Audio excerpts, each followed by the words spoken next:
আমরা সবাই ব্যস্ত জীবনে একটু শান্তি খুঁজি, তাই না? শহরের কোলাহল আর ভিড় থেকে বের হয়ে বাচ্চাদের নিয়ে গিয়েছিলাম খুব সুন্দর একটি জায়গায়। এটা হচ্ছে ভাওয়াল রিসোর্ট। আমরা এই রিসোর্টে এক রাত একদিন থেকেছি। বাচ্চাদের নিয়ে আমরা কতটা মজা করেছি, কিভাবে সময় কেটেছে সবকিছু আজ আপনাদের সাথে শেয়ার করব। আসসালামু আলাইকুম, কেমন আছেন সবাই? লিজেন্ডারি লাইফ অফ নিপা ব্লগে আপনাদের সবাইকে স্বাগতম। ভাওয়াল রিসোর্ট ঢাকার কাছে গাজীপুরে অবস্থিত। আমরা সকালে বাচ্চাদের নিয়ে রওনা দিলাম। যাওয়ার পথে রাস্তার দুপাশের গাছগাছালি দেখতে খুব ভালো লাগছিল। মেইন রাস্তা থেকে একটু ভিতরে একটা গ্রামে এই রিসোর্টটি করা হয়েছে। রিসোর্টে ঢুকেই মনে হলো এ যেন শহর থেকে একেবারে অন্য জগতে চলে এসেছি। রিসোর্টে আমরা একসাথে কয়েকটি ফ্যামিলি মিলে ঘুরতে এসেছি। আমরা রিসেপশনে গিয়ে বসতে আমাদেরকে এই ওয়াটারমেলন জুসটা দেওয়া হয়, খুবই মজা ছিল খেতে। এরপর সবাই মিলে অনেক বড় বড় সিঙ্গারা খেলাম। আমরা রিসেপশনে অনেকক্ষণ ওয়েট করেছি, কারণ বাইরে তখন অনেক বৃষ্টি হচ্ছিল। বৃষ্টির জন্য আমরা রুমে যেতে পারছিলাম না। এখানে বৃষ্টি হওয়াতে চারপাশের প্রকৃতি আরো বেশি সুন্দর লাগছিল। চারপাশে সবুজ গাছগাছালি দেখতে আরো বেশি প্রাণবন্ত লাগছিল। আমি বারান্দায় দাঁড়িয়ে দাঁড়িয়ে বৃষ্টি দেখছিলাম, খুব ভালো লাগছিল। এদিকে বাচ্চারাও অনেক মজা করে খেলছে।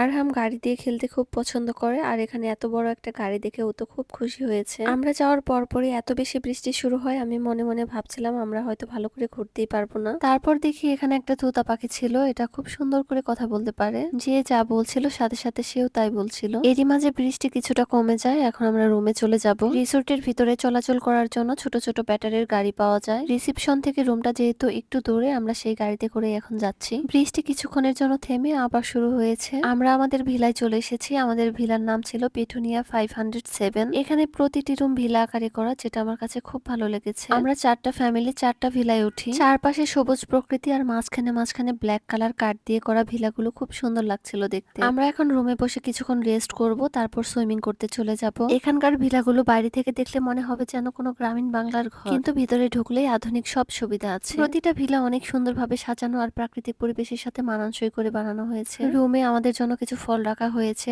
আর এই দরজা দিয়ে গিয়ে পিছনের বারান্দাটা বেশ ভালো লেগেছে। ভিতরে জানালা খুললেও চারপাশে সবুজ গাছ আর প্রাকৃতিক পরিবেশ দেখা যায়। ভাওয়াল রিসোর্টের আরেকটা দারুণ আকর্ষণ হলো এখানকার সুইমিং পুল। প্রথম দেখাতেই সুইমিং পুলটা আমার অনেক ভালো লেগেছিল। পরিষ্কার পানি, চারপাশে সবুজ আর খোলা আকাশের নিচে এমন সুন্দর একটি পুলে নামা সত্যি অন্যরকম অভিজ্ঞতা। বাচ্চারা তো দেখার সাথে সাথে একদম লাফিয়ে পড়লো পানিতে। গরমের সময় সুইমিং পুল আসলে খুব ভালো লাগে। ভাওয়াল রিসোর্টের সুইমিং পুলটা অনেক বড়, চারপাশেও বসে থেকে অনেকটা সময় কাটানো যায়। আমরা পুলে অনেকক্ষণ সময় কাটিয়েছি। এরপর রুমে গিয়ে ফ্রেশ হয়ে তারপর এখন দুপুরের লাঞ্চ করতে চলে যাচ্ছি। আমরা যে পাশে লাঞ্চ করতে এসেছি সেখানে পুকুরে রঙিন মাছ ছিল অনেক। মাছগুলোকে সাঁতার কাটতে দেখে মনে হচ্ছিল যেন পানির ভেতর ছোট্ট একটা রঙিন দুনিয়া। ভাওয়াল রিসোর্টের রেস্টুরেন্টের পরিবেশটাও অনেক বেশি সুন্দর ছিল, খুবই পরিষ্কার পরিচ্ছন্ন। লাঞ্চের মেনুতে অনেক অনেক খাবারের আইটেম ছিল, আর এখানে বুফে সিস্টেমে খাবার পরিবেশন করা হয়েছে। আমি যখনই কোনো রেস্টুরেন্ট বা রিসোর্টে বুফে খাবার খাই তখন চেষ্টা করি সবগুলো খাবার নেওয়া। কোন খাবারে কি ধরনের টেস্ট সেটা দেখতে আমার খুব ভালো লাগে। আমি একটা প্লেটে সবকিছু অল্প অল্প নিয়ে নিয়েছি। বেশিরভাগ সময় দেশি খাবারগুলো আমি এক প্লেটে নেই, আর অন্যান্য যে খাবারগুলো থাকে সেগুলো আরেকটা প্লেটে। তবে আজকে অল্প অল্প করে সবগুলো এক প্লেটে নিয়েছি। আর আরহামকে বলেছি আজকে তুমি একা একা খাও। আরহাম একা একা হাত দিয়ে খাচ্ছিল। রেস্টুরেন্টের উপর থেকে নিচের এই পুকুরটা দেখতে আরো বেশি সুন্দর লাগছিল। সবুজ পরিবেশে কালারফুল মাছগুলো একদম ফুটে আছে। আমাদের সবার খাওয়া দাওয়া কমপ্লিট, এখন আমরা সারা বিকেল ঘুরে বেড়াবো। আমার হাজবেন্ড লাঞ্চ করার পর বলছিল চলো রুমে গিয়ে আমরা সবাই রেস্ট করি, তারপর আবার বের হই। কিন্তু আমি 1 মিনিট সময় নষ্ট করতে চাচ্ছিলাম না। আমি বললাম এখানে ঘুরতে এসেছি, রেস্ট করার জন্য আসিনি, বাসায় গিয়ে রেস্ট করব। আর এত সুন্দর জায়গায় এসেছি, ঘুরে ঘুরে না দেখলে কি হয়। কিন্তু সে বলল আমি একটু রেস্ট করে আসি, তোমরা ঘোরাঘুরি করো। সেজন্য আমি বাচ্চাদের নিয়ে সবকিছু ঘুরে ঘুরে দেখছিলাম। আরহামের খুব সুন্দর সুন্দর ছবি তুলে দিলাম, ভিডিও করে দিলাম। আরহামও কিন্তু আমাকে খুব সুন্দর সুন্দর ছবি তুলে দিয়েছে, ভিডিও করে দিয়েছে। এরকম একটা ক্যামেরাম্যান যদি সবসময় সাথে থাকে তাহলে আর কি লাগে বলেন। বড় ছেলে যখন আরেকটু ছোট ছিল তখন সেও এরকম ছবি তুলে দিত, ভিডিও করে দিত। কিন্তু এখন বড় হয়ে যাওয়াতে তার সময় কমে গিয়েছে। কিন্তু তারপরও আমি যদি বলি আমাকে ভিডিও করে দাও, ছবি তুলে দাও, সে করে দেয়। কিন্তু যেহেতু ক্যামেরাম্যানের দায়িত্ব এখন ছোট জনই পালন করছে, তাই বড় জন এখন অবসরে আছে। এরপর সবাই মিলে হাঁটতে হাঁটতে বুটের কাছে চলে এসেছি। এখানে সুন্দর একটা লেক আছে, এই লেকে সবাই বুট নিয়ে ঘোরাঘুরি করছিল। আরাফ আরহাম বুটে উঠতে খুব পছন্দ করে, তো ওদেরকে উঠিয়ে দিব, কিন্তু আমি উঠবো না। আমার এই টাইপের বুট গুলাতে উঠতে খুব ভয় লাগে, মনে হয় কাত হলে আমি পড়ে যাব। কিন্তু বাচ্চারা যেহেতু এক্সাইটেড বেশি, তাই ওদেরকে উঠিয়ে দিলাম। বুটগুলো ইঞ্জিন চালিত না, সবাই মিলে পা দিয়ে চালাচ্ছিল। কিন্তু যে নৌকাগুলো বৈঠা দিয়ে চালাতে হয় সেই নৌকায় উঠতে আমার খুব ভালো লাগে। এই ফুলগুলোর নাম আমি জানি না, তবে কালারটা এত সুন্দর। চারদিকে সবুজের মাঝখানে অল্প একটু জায়গায় এই ফুলগুলো ফুটে আছে, দেখতে খুব ভালো লাগছিল। আর এই পাশে এই স্পেসটা খুব সুন্দর লেগেছে বসার জন্য। বড়িকে বললাম একটু পোজ দাও, ছবি তুলে দিচ্ছি, সে কিন্তু এভাবে পোজ দিচ্ছিল।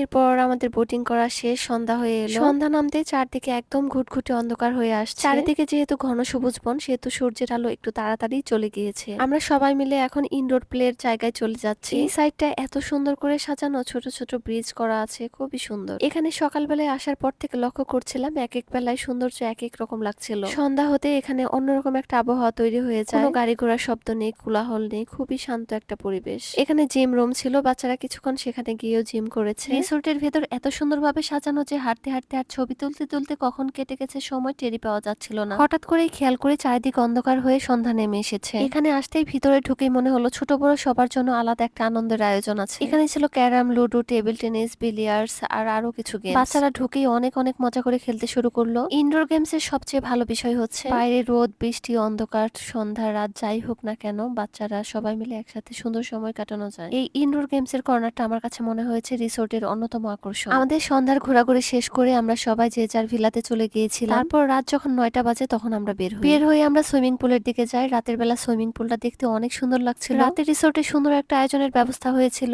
রেস্টুরেন্টে একপাশে খোলা আকাশের নিচে বারবিকিউর আয়োজন করা হয়েছিল। কয়লার আগুনে চিকেন আর কাবাবের সুগন্ধ চারিদিকে ছড়িয়ে পড়েছিল। সত্যি বলতে কি সেই গরম গরম বারবিকিউ খাওয়ার মজা ভোলার মতো না। সবাই মিলে একসাথে বসে খেতে খেতে আড্ডা দিচ্ছিল। এখানে কয়েকজন শিল্পী মিলে অনেক সুন্দর সুন্দর গান গাইছিল। রাতের আয়োজনটা সত্যি আমাদের কাছে খুব ভালো লেগেছিল। তারপর এটা ছিল পরের দিন সকালবেলা। আমরা সেদিন অনেক সকালে ঘুম থেকে উঠেছিলাম। আমাদের যা যা দেখা বাকি ছিল সবকিছু ঘুরে ঘুরে দেখে নিলাম। তারপর সবার যখন অনেক টায়ার্ড লাগছিল তখন ভাবলাম যে ব্রেকফাস্ট করে আসি। আর হামও সেদিন আমাদের সাথে অনেক সকালে ঘুম থেকে উঠেছিল। কালকে অনেক বৃষ্টি হওয়াতে আবহাওয়া একরকম ছিল, আজকে সকালে উঠতে দেখি অনেক রোদ উঠেছে। চারপাশটা খুব ঝলমলে লাগছিল। প্রতিটি রাস্তা, মাঠ, লেক এত সুন্দরভাবে সাজানো, দেখলেই চোখ জুড়িয়ে যায়। আমি এত এত ছবি তুলেছি আর ভিডিও করেছি, আমার গ্যালারি পুরো ফুল হয়ে গিয়েছিল। এত সুন্দর একটা জায়গায় যেভাবে ছবি তুলছিলাম সেভাবে খুব ভালো লাগছিল। সকালবেলাতেও বুফে খাবার ছিল, অনেক অনেক আইটেম ছিল। ফ্রাইড রাইস, খিচুড়ি, রুটি, নুডলস, পাস্তা অনেক কিছুই ছিল। তবে আমি ভারী কিচ্ছু নেইনি, আমি শুধু জুস খেয়েছি এবং কিছু ফল খেয়েছি। বাচ্চারাও শুধু ডিম আর ব্রেড খেয়েছে, ভারী তেমন কিছু খায়নি, কারণ বাচ্চারা সকালবেলায় এত কিছু খেয়ে অভ্যস্ত না। এদিকে আরহাম মন খারাপ করে দাঁড়িয়েছিল। আমি বললাম যে চলো তোমাকে মাছের কাছে নিয়ে যাই, আমরা কিছুক্ষণ ঘোরাঘুরি করে বের হয়ে যাব। আরহাম কথাটা শুনতেই অনেক মন খারাপ করে রইলো, সে যাবে না। আমার বাচ্চারা এত ঘুরতে পছন্দ করে, তাদের নিয়ে যদি আমি প্রতিদিন ঘুরি তারপরও তারা কোনো টায়ার্ড হবে না। আমি আরহামকে বারবার বলছিলাম মাছে একটু হাত দাও, কিন্তু সে খুব ভয় পাচ্ছিল। সেজন্য